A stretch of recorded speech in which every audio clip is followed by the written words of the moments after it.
What's up, Lods? Inang intro yan. Alright mga pre, kamusta? Okay ba tayo dyan? Ingat lagi pre ha. Oo, ikaw, ingat ka lagi. Long time no post tayo mga pre. Wala busy-busy sa trabaho. Mas priority ko kasi yun mga pre. Let's go, let's go! Let's go! Oh. Hey, Sana kay high blood pa rin daw. 2025 na eh. sino tayo na jeli ko tatay? Dito ni. Barangay, gagkan. Damage ka daw. High blood. Ay, Rapen. Sana.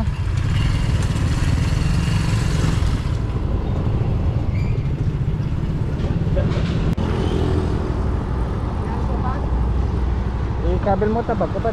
Toy, tipatit. Benta dan Audi. Ano formation na biga? Ada.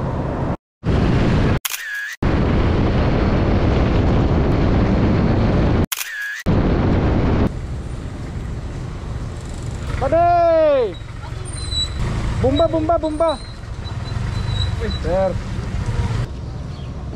Gwapo na. Hindi na masyado ah.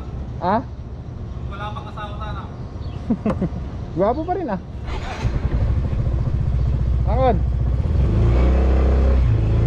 Pade! Pade! Oy, pade!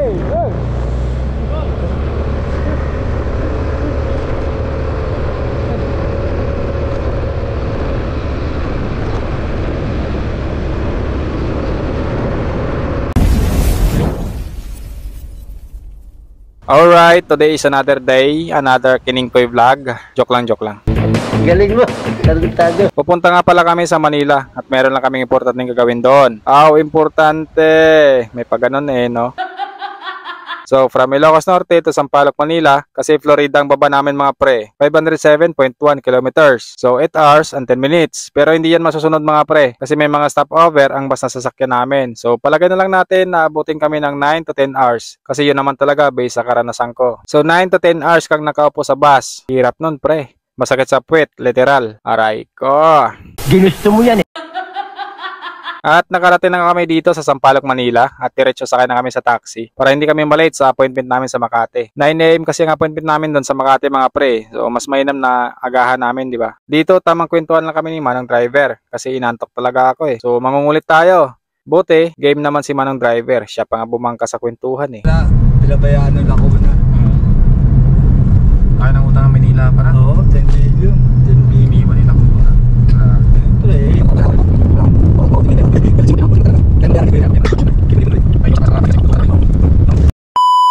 Nakarating na kami dito sa Makati mga pre at maaga natapos ang appointment namin. So tamang lakad-lakad na muna kasi maaga pa.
Tapos.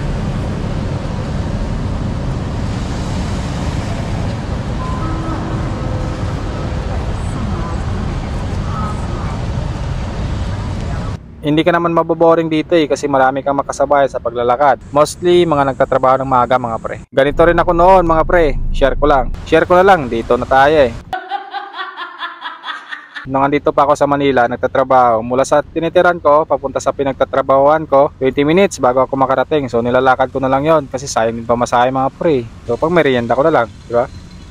Kasi 2013 ako umalis sa lugar namin mga pre. Nakipagsapalaran ako dito sa Manila. Na akala ko, madali lang kumita ng pera dito. Hindi pala. Ito yung masakit mga pre. Na kapag wala kang trabaho dito, gusto mga abutin mo. Nga ka talaga dito. Walang libre dito, literal. Lahat dito nabibili. Ultimo daw ng malunggay mga pre, bilhin mo yan. Naranasan ko rin magutom dito mga pre ha. Yung tinitipid ko ang pera ko para lang umabot sa susunod na sahod. Hirap na hirap kasi ako nun eh. Baguhan pa lang ako dito sa Manila. So nag-adjust pa lang ako noon. Umabot sa punto mga pre na uwi na ako sa probinsya namin kasi nga di ko na kaya dito sa Manila. Hirap na ako. May trabaho naman ako dito, goods naman yung sahod ko. Pero iba pa rin ang probinsya mga pre. Sa probinsya kasi, makakatulog ka ng maayos. Maayos titirhan mo. Makakain ka ng maayos. Dito iba pre. Pag low budget ka dito, pwede ka mangupahan sa mga squatter. Kaisin mo lang ang ingay at amoy. Mahal kasi pag apartment mga pre. Or kung maayos naman income mo, pwede ka sa mga kondo. Goods yun. Oo, malaki sahod dito sa Manila mga pre. Pero napupunta lang lahat sa mga bayaran eh. Bahay, tubig, kuryente, pamasahe mo, pangkain mo, plus bisyo kung meron man. So, kunti na lang matitira sa'yo. Sa tagal ko dito sa Manila mga pre, hirap na hirap ako makaipon. Oo, totoo yan. Iwan ko ba?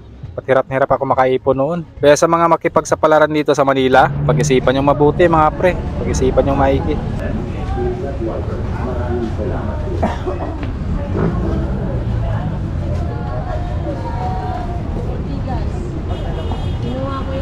Linis ng Manila ngayon mga pre.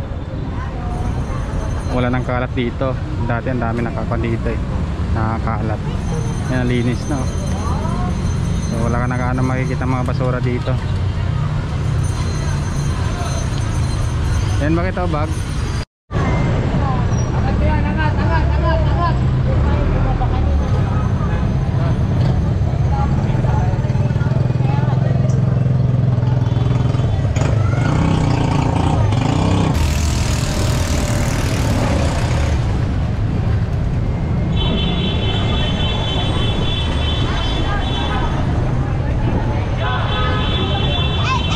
Oo, maganda dito sa Manila kung meron kang stable na trabaho at maayos ang kita mo. Legit yan mga pre. At mas maganda kung meron kayong mga kamag-anak na nakatira dito sa Manila para meron kang titirhan pansamantala habang naghahanap ka pa ng trabaho. Eh kung wala, iwan ko na lang sa'yo.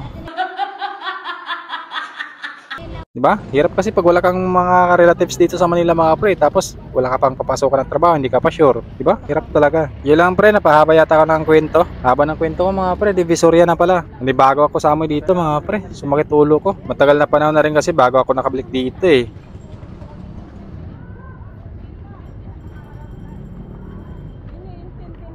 Oh, pili na.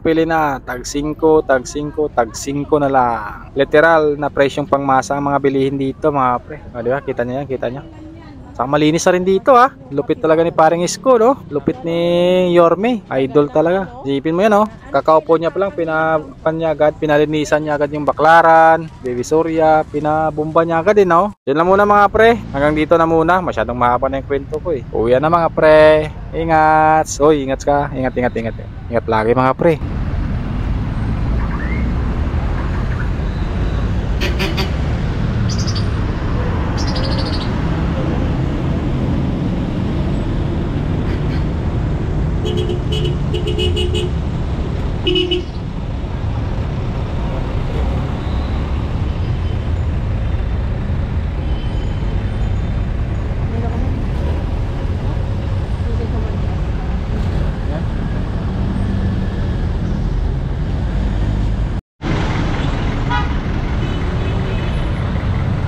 Ha?